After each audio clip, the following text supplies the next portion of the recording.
Hello, my name is Michael Gallagher and welcome to this third and final part of my video series on the politics of House of the Dragon, HBO's television series based on Fire and Blood by author George R.R. Martin. Parts 1 and 2 of the series, links to which are below, focused on the overall political context of the realm of the Seven Kingdoms as it is at the time of House of the Dragon. This final part will operate a little differently and will explore what I consider to be some of the most significant political events of House of the Dragon's first season and their impact on the realm of the Seven Kingdoms. There will be spoilers for House of the Dragon and the wider works of George R.R. Martin's A Song of Ice and Fire universe. However, I will not give away the release date of The Winds of Winter. So here we are again for the final time exploring the politics of House of the Dragon. Fire and blood, fire and blood, fire and blood. The very first scene of House of the Dragon's first season kicks off with one of the key political events of the series, the Grand Council of 101 AC.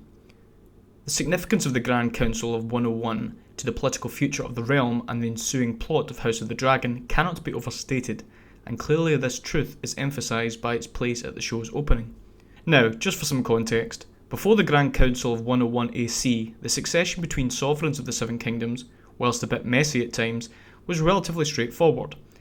Aegon Targaryen, Aegon the Conqueror, founded the Seven Kingdoms as a unified realm approximately 100 years before the Grand Council of 101 AC, or 1 year after his conquest of Westeros, 1 AC.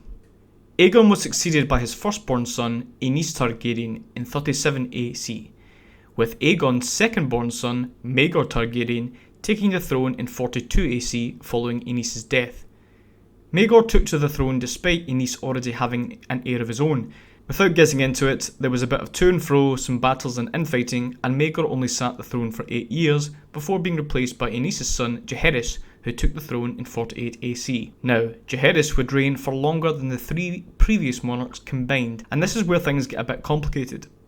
Jaehaerys would have 13 children over the course of his life, some of whom had children of their own, who would also have children, and before the time of the Grand Council, Jaehaerys had named and lost 2 heirs and would-be successors. After the death of his third-born son and heir Baelon, there were so many potential Targaryen claimants to be heir to the Iron Throne, Jaehaerys established the Grand Council to determine his successor. Jaehaerys concluded that the realm's lords would decide collectively who the heir would be in a bid to avoid the potential violence that would come should another choice of his own be challenged. So, the lords get together in Harrenhal, and we see King Jaehaerys Targaryen, first of his name, following the vote of the Grand Council of 101 AC, reading the council's decision as to who should succeed him. Jaehaerys never attended the council himself in Fire and Blood's retelling, not wanting to give any hint of prejudice, but clearly the show writers thought his presence would be eye-catching and relevant. Viserys Targaryen, the eldest son of Jaehaerys' third-born son, now deceased, is declared as the Prince of Dragonstone and heir to the Iron Throne. The heir to the Iron Throne is traditionally granted this title and indeed the seat of Dragonstone. Whilst Viserys wins the vote of the Grand Council to become heir as Jaehaerys' eldest living grandson, we learn that his principal contender was Princess Rhaenys Targaryen, the only living child of Jaehaerys' firstborn son, also deceased. Curiously, this is where the show diverges from Fire and Blood, as within its pages it is in fact Princess Rhaenys' son, Laenor Velaryon, who is considered to be Viserys' main opposition to succeed as heir. Princess Rhaenys does have a claim put forward at the Grand Council in Fire and Blood's retelling, however it is quickly disregarded by the lords in attendance on account of Rhaenys being female. I can understand why the show opted to give prominence to Rhaenys' claim. One of the key conflicts within the politics of succession in the show is the battle between sexes, and whether or not a female should be considered equal to a man when it comes to the rights. It wouldn't matter if she were Jaehaerys himself, born again. Rhaenyra is a woman. Don't mistake this equality motive for one that applies to the masses, however. It is very much reserved for those already adorned with privilege within the royal household of House Targaryen. Furthermore, the succession of a male over a female at the outset of the show acts as a bit of foreshadowing for the succession battle between Viserys' eldest daughter and his eldest son, Aegon. In either case, the show cements from the outset that the Lords of the Seven Kingdom give preference to male lines. Even in Fire and Blood's vote between Laenor and Viserys, Viserys wins handsomely, due in significant part to the fact that he comes directly from a male line from Jaehaerys, Viserys' father being one of Jaehaerys' sons, whereas Laenor's claim to the Targaryen dynasty came from his mother, a female Targaryen in Princess Rhaenys. With this male-dominated world firmly established at the show's outset, it is clear that political tensions would arise with the ascent of a female to a position where she may succeed to the Iron Throne.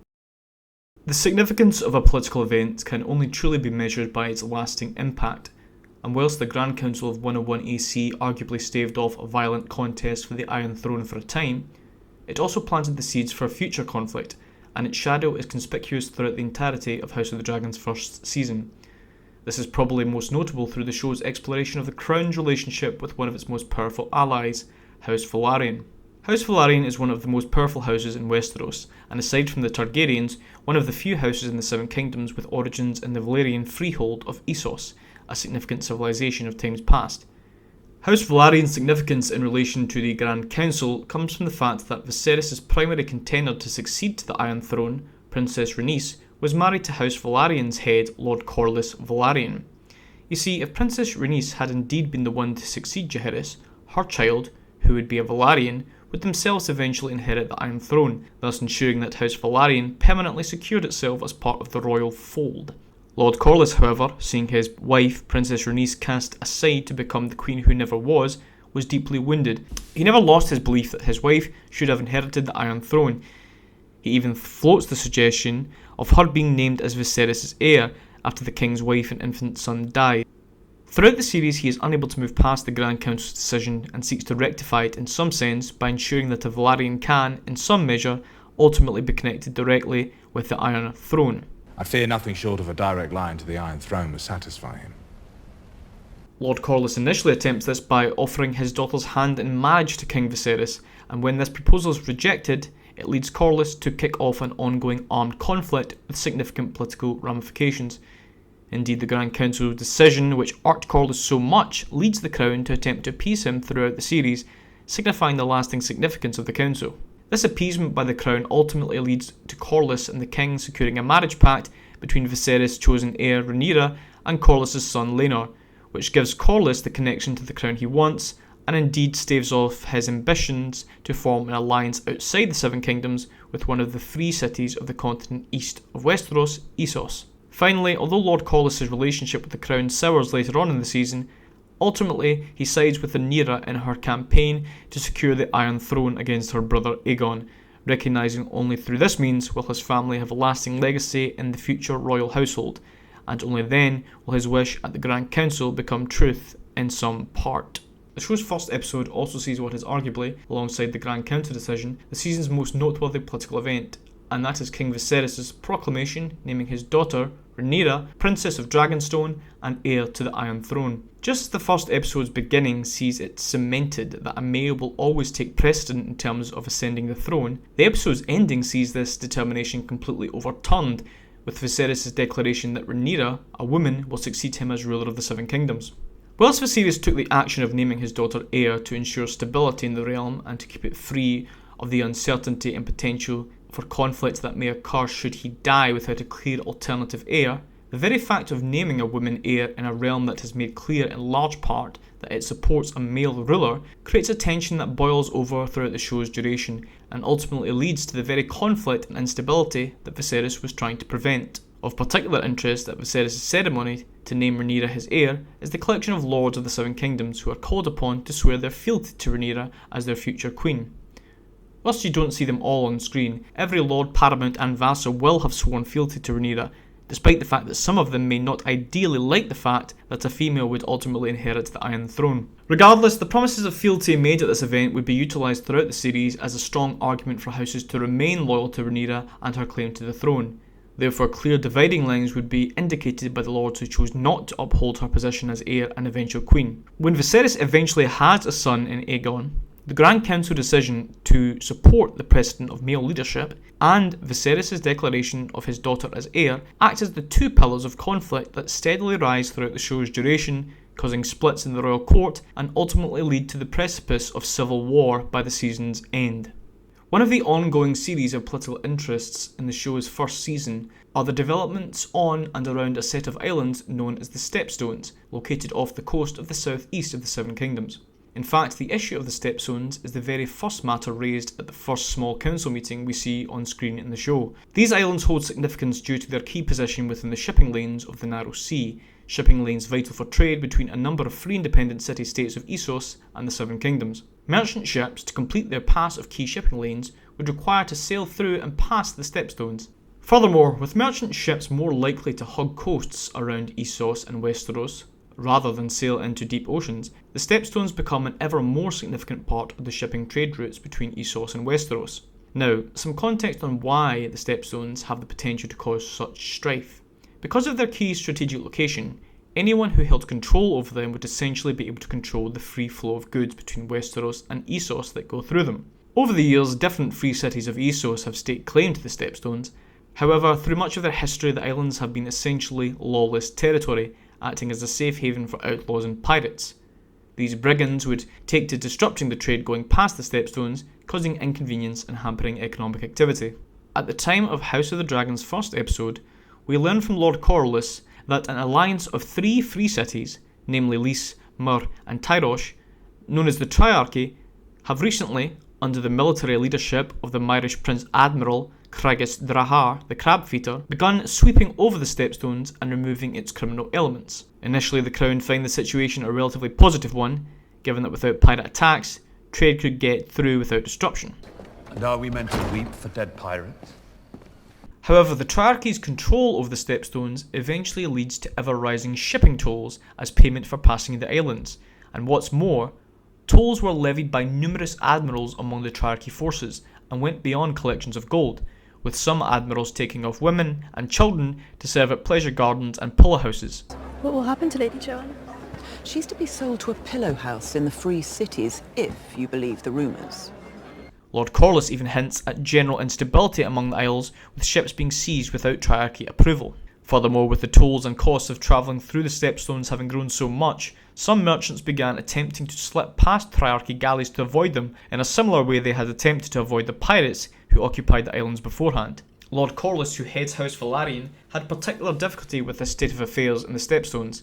House Velaryon was the primary sea power in the land of Westeros, and its prosperity came from its ability to utilise the seas for trade and such.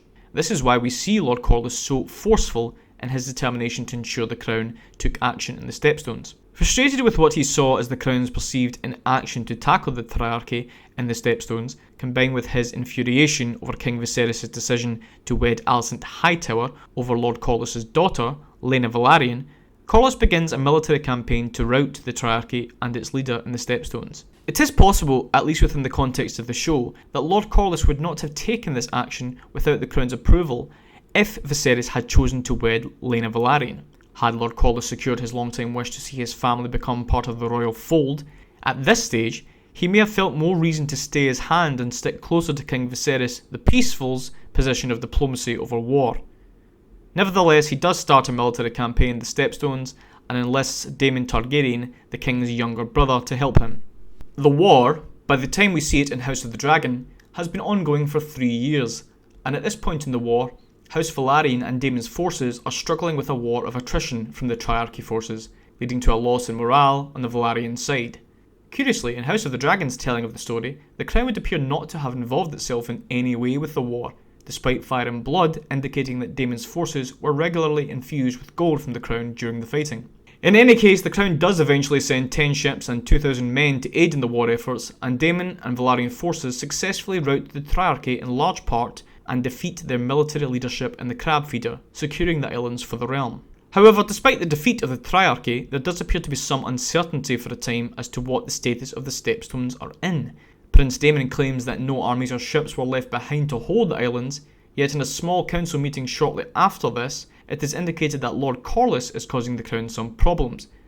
It's not explained if Corlys himself had decided to prevent ships from passing or what the issue is, and in Fire and Blood's recollection there is no mention of House Velaryon introducing its own tolls or causing the Crown any real concern. This is a particularly curious point in the show that doesn't really gain much traction, yet there is a brief suggestion that House Velaryon could pose some sort of threat to the realm at worst, or an ongoing nuisance at least. In any case, one can assume that whatever tension there was is abated when King Viserys agrees a marriage between his heir, Rhaenyra, and the heir to Driftmark, Lord Corlys' son, Laenor. War in the Stepstones is not abated for long, however, and eventually we learn that the Triarchy returns to the islands, this time in alliance with the independent Kingdom of Dorne. Ever be shut of that blasted place. Lord Corlys and House Velaryon continue to battle them, and once again eventually he defeats the Triarchy, with House Velaryon taking control of the seas around the Stepstones. When Lord Corlys ultimately sides with Rhaenyra in her campaign against her brother to secure the Iron Throne, he brings to the table with him the Stepstones, and aims to utilise his fleet to block all naval trade and travel from King's Landing, meaning that the long saga of the Stepstones would ultimately play a much larger role in the civil war about to begin in House of the Dragons next season. The final political development we will explore in House of the Dragon's first season is the formation of the two rival branches of House Targaryen, whom will ultimately go to war with one another in a civil conflict known as the Dance of the Dragons.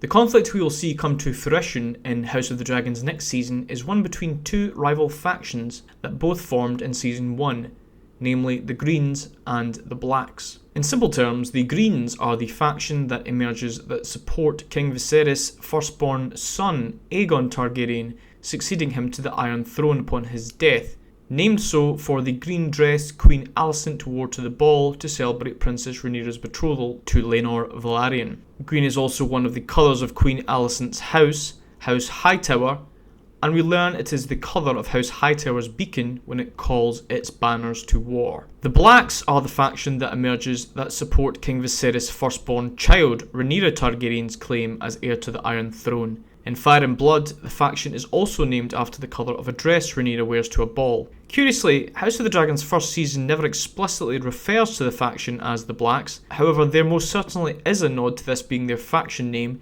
with the season's final episode entitled The Black Queen in reference to Rhaenyra. A simple explanation could be, if the show ever deems to use the term, is that the colour black is used as one of the prime House Targaryen colours. Whilst there is no singular launch or declaration of birth for each of the factions, there are significant political nods and developments that lead to their formation and indeed cement their positions. Indeed, each faction's formation is influenced by the other political events we have focused upon as well. For instance, one of the Green's central bases for its existence is to uphold the precedent set at the Grand Council of 101 AC that the Iron Throne should always pass through a male. The political decision that arguably set in motion the inevitable creation of the Greens as a faction was the marriage of King Viserys Targaryen to Alicent Hightower, leading to the birth of King Viserys' son and eventual de jure leader of the Greens, Aegon Targaryen. Whilst Viserys did not marry Alicent specifically out of a desire for some political advantage, as may have been the case had he wed Laenor Velaryon, he did most certainly choose to marry Alicent, partly out of duty's sake, urged as he was by his small council to marry, and indeed out of the expectation that the realm requires a queen to ensure the king can expand the royal line. This in itself makes the marriage a political moment in the realm, and indeed, with the birth of Aegon associated with its aftermath, a key moment in the Greens' establishment. Further, by becoming queen, Alicent, who is one of the most significant players of the Green faction, she becomes a significant power in her own right, which she eventually utilises to follow the Greens' cause. Next up is Otto Hightower's dismissal from the position of Hand of the King. King Viserys chooses to dismiss Otto from the role due to his belief that Otto's judgment had been compromised and had allowed his desire to see his grandson, Aegon, be made heir influence his advice to the king. Up until this point, Otto Hightower had been the most significant and leading actor within the burgeoning Green movement, and his dismissal acts as a pivotal stroke in accelerating the fracture in relations between Alicent and Rhaenyra. Whilst not a political event in and of itself, given that the Green name comes from Alicent's dress at this ball to celebrate Princess Rhaenyra's engagement, and that it marks Alicent's decision to formally position herself apart from Rhaenyra, Alicent's attendance at this celebration wearing the green of House Hightower is worthy of a mention, as it is the closest thing we get to an official birth of the Green faction. The ball also sees Lord Hightower firmly assure Queen Alicent of his support for her. Just as his dismissal as Hand of the King led to the rupture in relations from which the Greens were born, Otto Hightower's reinstatement as Hand of the King strengthens the Greens' influence in court, and empowers the man who would behind the scenes plot with others to install Aegon as king in spite of Viserys' wishes to see Rhaenyra succeed him. The Greens' hold on power in King's Landing is made complete in the first small council meeting after King Viserys' death. During this meeting, it is revealed that some, but not all, members of the small council had made plans to install Aegon as king and repudiate the agreed upon succession in the event of Viserys' death. Whilst the Greens convinced themselves that King Viserys advised the Queen he wanted Aegon to succeed him before he died, Lord Lyman Beesbury refuses to accept this and Criston Cole kills him. Furthermore, the Lord Commander of the Kingsguard, Sir Harold Westerling, resigns from his post and the Kingsguard at this council meeting. With Lord Lyman and Sir Harold's exit, the small council becomes one exclusively filled with Green supporters, enshrining the Greens' power as absolute. The final political event that marks the development of the Greens as a faction is of course when Aegon is crowned King of the Seven Kingdoms in King's Landing. In this act, Aegon, the Greens' de jure leader, is propelled to the highest echelon of power, and due to the fact the Greens hold the realm's capital, Aegon Targaryen, second of his name, is in some respects seen as the official monarch, even if some consider him to be usurper. With the Blacks existing to secure Rhaenyra Targaryen's succession to the Iron Throne, of course Rhaenyra being named heir by King Viserys is itself the closest thing you can get to the launch of her faction, or at least the principle behind it. Beyond this, however, there are other key moments in the development of the Blacks as a faction. King Viserys' decision to unite the houses of Targaryen and Velaryon by arranging the marriage of Rhaenyra Targaryen to Sir Laenor Velaryon, heir of Driftmark, cements House Velaryon to Rhaenyra's side and firmly positions them as part of the growing faction of the Blacks. Whilst the relationship between Lord Corley's House Velaryon and Rhaenyra is somewhat fractured after the apparent death of Sir Laenor, Lord Corlys ultimately declares his support for Queen Rhaenyra, offering too the support of the Velaryon Navy, the most powerful in the realm. Whilst it may be possible that Lord Corlys would have supported Rhaenyra even if she never married Sir Laenor, the fact that her sons have been both raised as Velaryons, with one set to inherit the Iron Throne and the other Driftmark, and both are to marry children of Lord Corlys' blood, unites Lord Corlys to Rhaenyra's cause and the Black faction far more assuredly than would be the case were his family's own legacy not so intimately entwined with the crown through Rhaenyra. Rhaenyra securing a position on the small council as heir to the throne enables her to grapple with the political issues of the day and enables her to act as the main force of opposition to a council becoming increasingly dominated by Alicent Hightower, the Green Queen. Her position allows her to make her mark on the affairs of state, exert real influence, and highlight her ability to govern as she will be expected to do with greater authority when she rises to become queen. Additionally, we see her make use of a black orb as her indication of attendance at the small council, and this may link to her faction's name being considered the Blacks in the world of the show, which is in contrast to Queen Alicent, who uses a green orb at council meetings. During the hearing in King's Landing to determine the heir of Driftmark, Princess Rhaenys Targaryen, Lord Corlys' wife, declares in public the betrothal of Rhaenyra's sons, Jacaerys and Lucerys Velaryon, to Princess Rhaenys' granddaughters through her daughter Laena. This is of course a further milestone in the strengthening of the bonds between House Velaryon and Rhaenyra's cause, and declaring such a marriage in public is a strong signal as to where House Velaryon's loyalty will lie when it comes to choose between which faction to support. Whilst Rhaenyra doesn't get a formal coronation in the same sense that Aegon did, Prince Daemon anointing her with her father's crown on Dragonstone acts as a symbolic coronation and the beginning of her reign as Queen Rhaenyra. Just as the Crown operates its governance through the small council, the Blacks form their own small council under Rhaenyra's purview. This process of formalising their operations into a full-fledged collective of key political players in the realm as an alternate or arguably true small council of the Seven Kingdoms enables the Blacks to at last take the actions required to realise their goal, ensuring Rhaenyra is installed as the Queen of the Seven Kingdoms upon the Iron Throne. In part 2 of the Politics of House of the Dragon, I indicated that the Lord Commanders of the Kingsguard we see on screen are Sir Harold Westerling and Sir Criston Cole. However, we do also briefly see Sir Ryan Redwine in the role of Lord Commander of the Kingsguard in the series' first episode. So there you have it, an exploration of the context of the politics and governance of the Seven Kingdoms as is seen through HBO's first season of House of the Dragon. I hope this exploration has been able to clarify in some detail just how the Seven Kingdoms operates as a political state as seen through the show, and indeed has been able to shine a light on some of the most significant political events in the first season. Why not take the time to revisit the show, or indeed watch it for the first time, and think about our discussions on the political context and how through that lens the episodes of House of the Dragon are shaped. You'll see that the politics of the Seven Kingdoms is not but an afterthought behind the show's dragons and actions, but an integral part of the framing of Westeros as we see it come alive on our screens.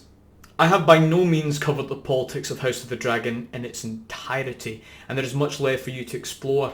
At the time of recording, House of the Dragon's second season is almost with us, so enjoy that, go back to the first season and watch it again, and of course continue to explore the works of George R.R. Martin's A Song of Ice and Fire universe. This has been my take on the politics of House of the Dragon. Until next time.